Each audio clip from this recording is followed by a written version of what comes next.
ETF Society Part 5, Session 4. This week, as promised, we begin the topic of tax administration. And as usual, we begin with a quotation, and this is from the well known Henry George. He says, "Justice the object, taxation the means." Paradigm shift in tax determination. Running true to form, the United Nations and all its various agencies never seem to investigate the true causes of the phenomena they are trying to fix. And the lack of success in tax revenues is just another example of this failure.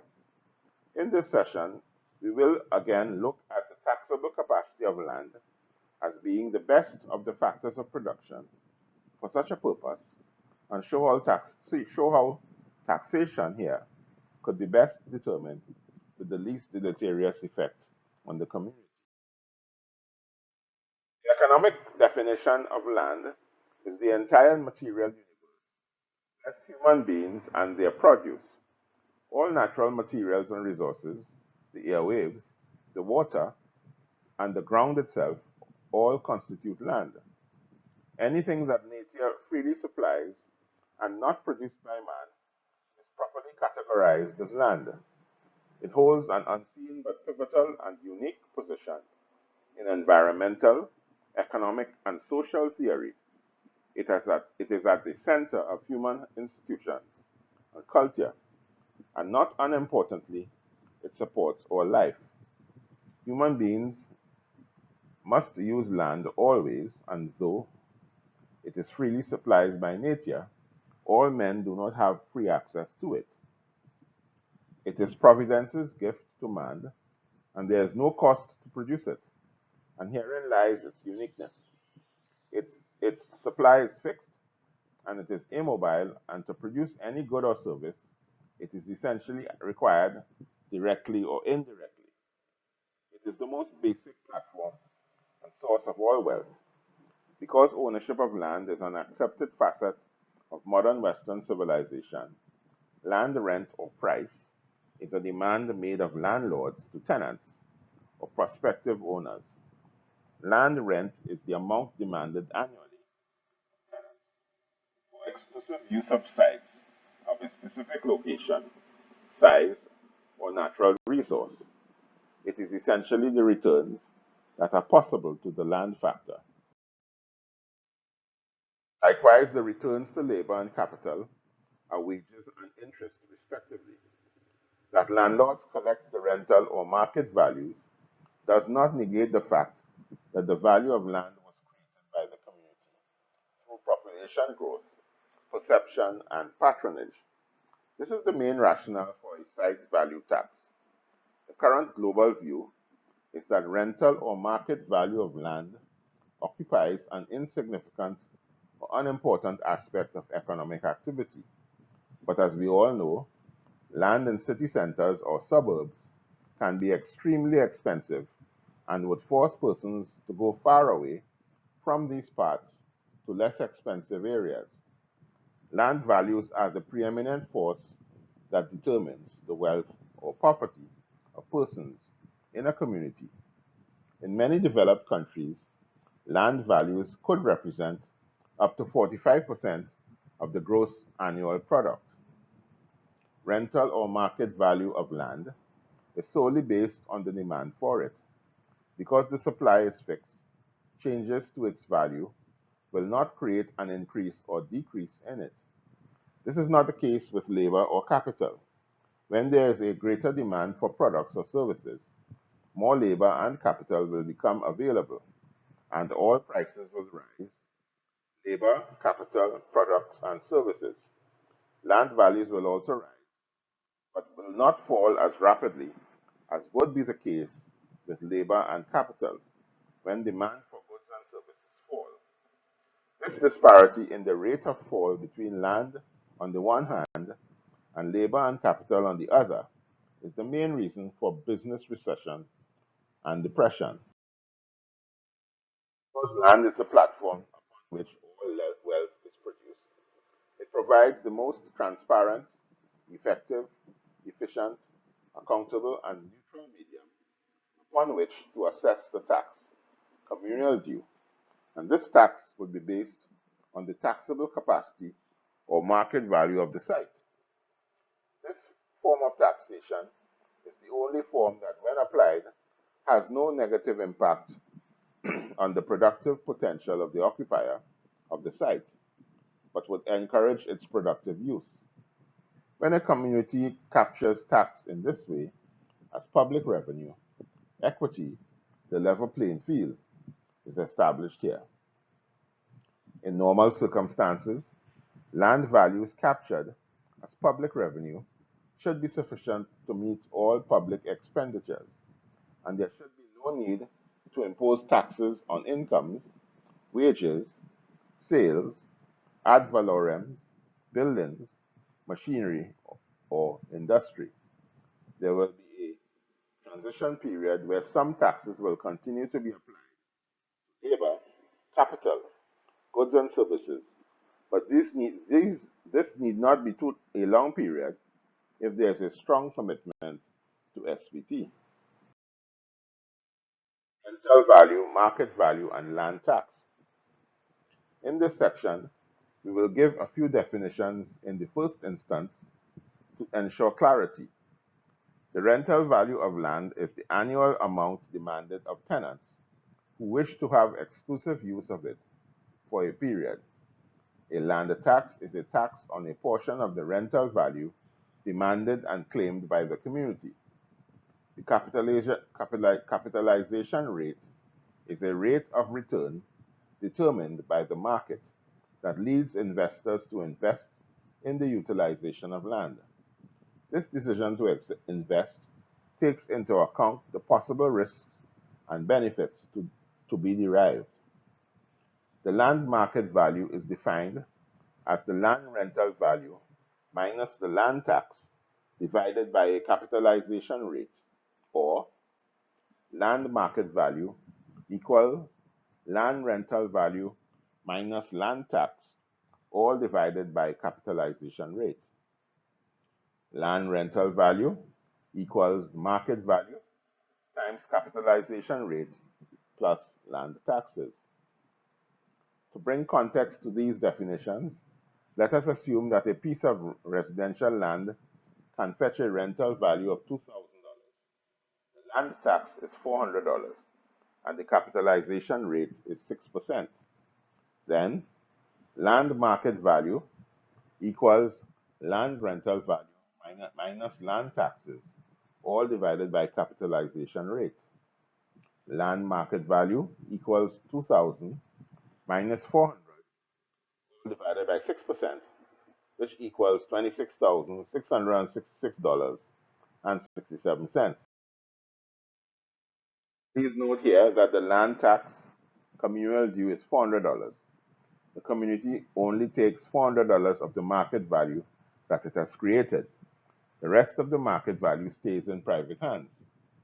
With commercial, industrial, or agricultural lands, or any type of land for that matter, the computation of market value is the same. This simple formula can be used to translate rental value into market value and vice versa. We can now look at the various ways that land values are estimated. Land value assessment. In the first instance, this is the domain of experts, but the assessor must determine land values that are comprehensible and supportable. He will make his assessment on several factors such as location, natural resource content, presence of public utilities and civil infrastructure, grading and natural drainage, aesthetics, air quality, and sunshine. The process is essentially the valuation of rights to possess and/or use land sites, and must consider other kinds of rights such as water, riparian rights, mineral rights, timber rights, grazing rights, hunting rights, fishing rights, air rights, and access rights. It utilizes basic economic principles as the foundation for valuations, which we can now discuss. First principle used in determining value is that of substitution.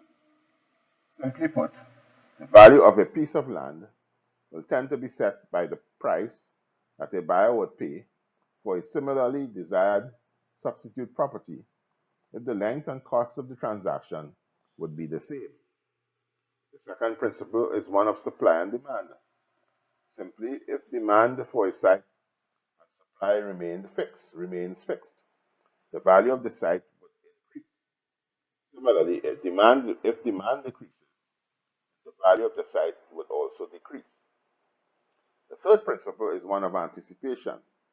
This principle states that the price of land can go up or down if an event is to take place in its proximity in the near future. Examples of such events include the construction and passage thoroughfare near to the land or the siting of a waste disposal facility near it would affect its value up or down respectively. The fourth principle upon which an assessment may be based is one of conformity. Conformity suggests that a piece of land will attain its maximum value if it conforms to the existing social and economic standards imposed on it by the community. Utility, scarcity, and desirability are the three ingredients that make land valuable. When a potential buyer is considering the purchase of a site at a particular location, these three considerations play uppermost in his mind. Lands that lack scarcity and utility will also lack value. Of these two, utility is the one characteristic that arouses desire for use, and scarcity confers the value on it. But these two in themselves are not enough. The potential users must have the ability to pay for there to be effective demand.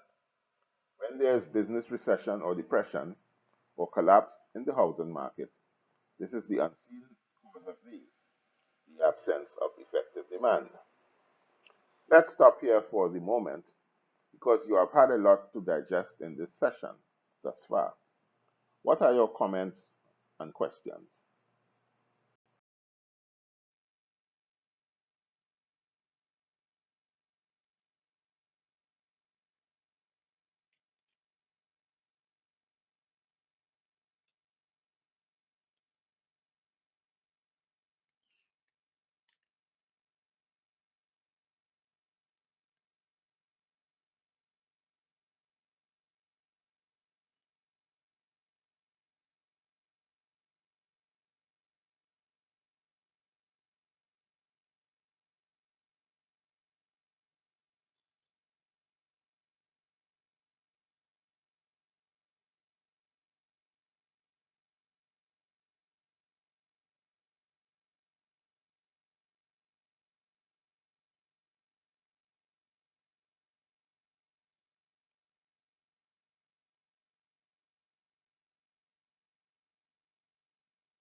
Limitations. For the prospective user to have use of the site, he must have tacit agreement with certain limitations placed on the usership. The first limitation is that he must subscribe to the payment of a land tax to provide revenue for public purposes, which is intended to defray the cost of services, benefits, and environmental protection provided by the government. In most instances, as previously mentioned, this tax is a portion of the market value of the site and well within the site's taxable capacity. The second limitation is that of eminent domain, where the government reserves the right to acquire, use, or hold the site for common public purposes and benefits. The third limitation imposed is that of regulation. The government reserves the right to regulate the use of the site for the purposes of health, safety, general welfare, morals, building codes, sanitary regulations, and traffic regulations. These are all in furtherance of the welfare of the community. The fourth limitation is that of escheat. This is an ancient word meaning the right of reversion of ownership to the crown or state, should the tax obligations not be met. In the modern context, the government also reserves the right to have the site reverted to the state when taxes are unpaid or when there are no legal heirs. Best use of land. One of the significant benefits of a site value tax is the encouragement of the best use of land. A proper system of the assessment of its value is essential for this. The appropriate land value tax will cause the holder to employ the best economic use of the site tax. If he cannot do this, he will relinquish the site to another and make the best economic use of it. The correct assessment of value can determine the highest and best use of each site. In such an SVT environment, the most efficient productive use of land will be the order of the day, and the most profitable use of land will ensue. This will be within the legal constraints of zoning, health, and other public restrictions. Land value assessment process. Later in this course, the land value assessment process is given in detail for persons who are so minded to find out. The process is a rigorous one, which demands the intervention of the John public to vet. Those landholders who are aggrieved of their land values should be given the opportunity to appeal the assessment. With the implementation of SBT, one can envisage more transactions as far as land acquisitions and disposals by citizens. There would be need to be a robust system to accommodate many and various types of transactions, inclusive of payment of the SBT by community members. There would have to be a land bank and an exchange system, which we will now describe. Land bank and exchange system. Later in the course, there is a detailed description of how the SBT operates in a community. And this is recommended reading for those seeking a fuller appreciation of the subject. Because of the increased dynamism that SBT would spawn, there would need to be a community forum set up to facilitate these transactions. In the modern age, the internet would facilitate this would facilitate this very effectively and efficiently. For those persons preferring human interaction, forum offices would be set up throughout the realm to allow for this. Landowners and prospective landowners will access these forums to sell and or purchase sites. The Land Bank and Exchange System, LBES, will be a web-based system encompassing accurately all land and site holdings with their owners or holders. Utilizing the latest technology in digital mapping, the LBES will record all transactions in real time and must be up to date and foolproof. LBES must give accurate information on the sites that are available, those which are occupied, those which are reserved by the state, and those which will be available at a future date. Maps that are accurate as regards location of any site and the 2 and 3 dimensional depictions of neighborhoods should be a capability of the software. Transactions which could be conducted through an app on one's smartphone, tablet, or desktop computer should be able to locate any land holding or site in the realm and complete an acquisition or disposal thereon. For those who are technologically challenged, a visit to the pertinent regional office would allow the opportunity for attendance to assist prospective customers in interacting with the same digital interface and complete their desired transactions.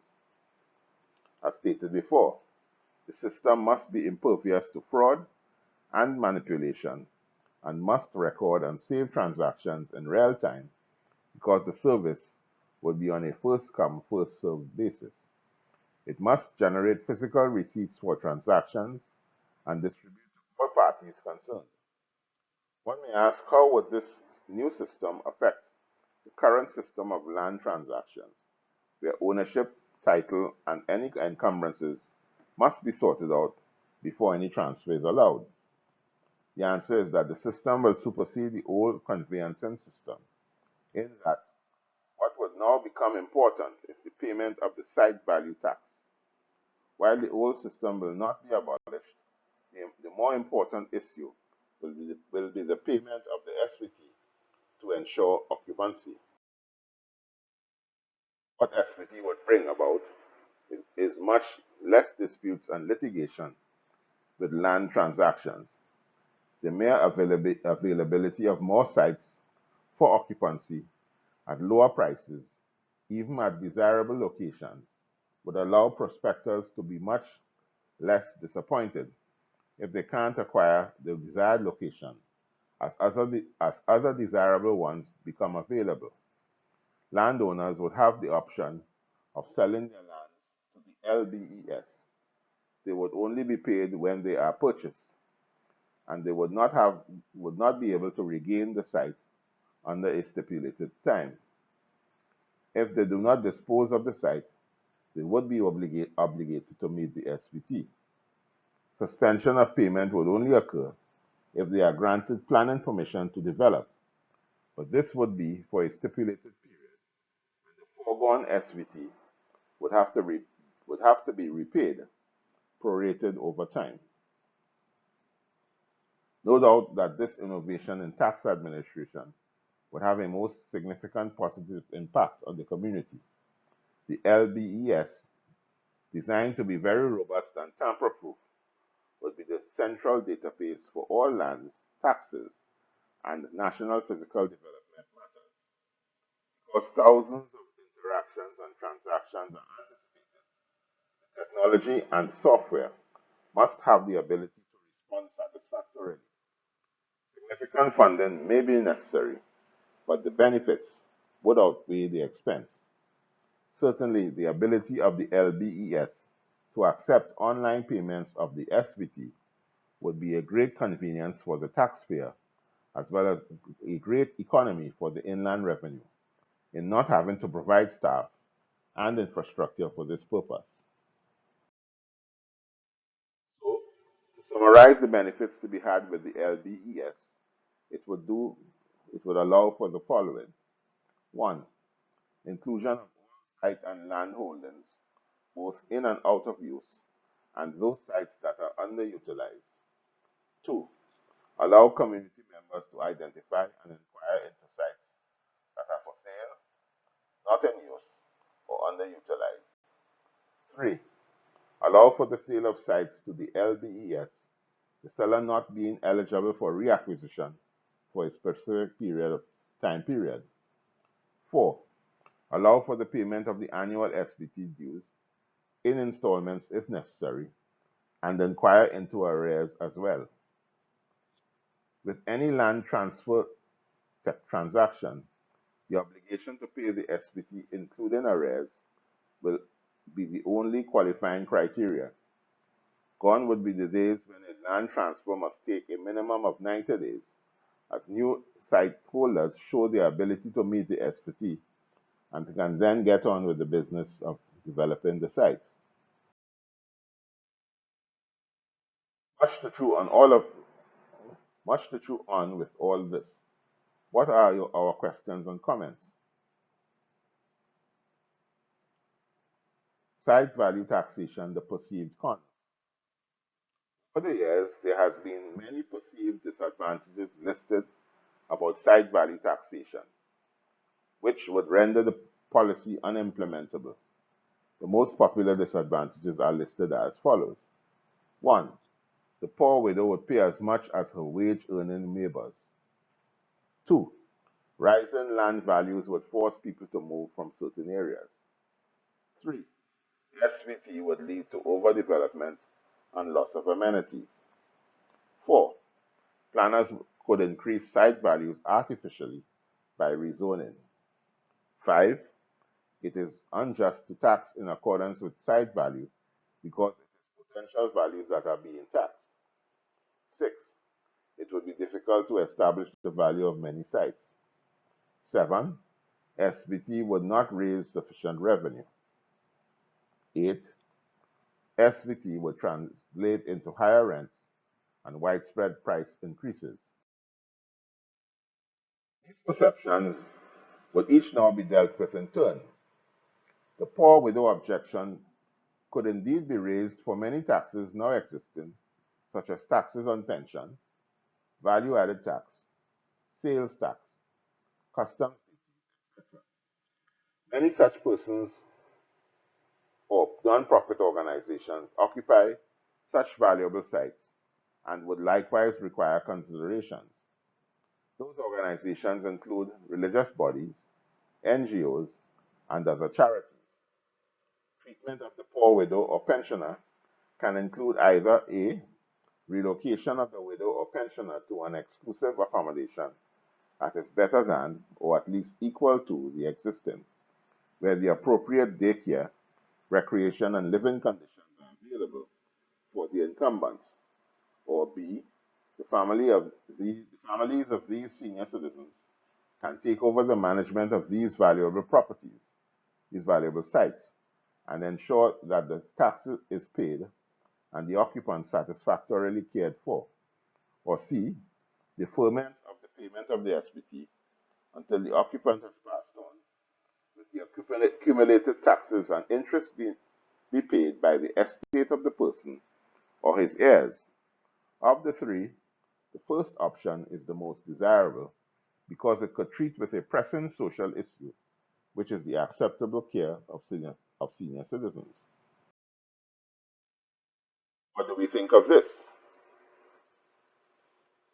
Regarding the second disadvantage, which is rising land values, this could not be so dramatic as to commensurate SVT burdensome, although residential lands morph into commercial lands over time.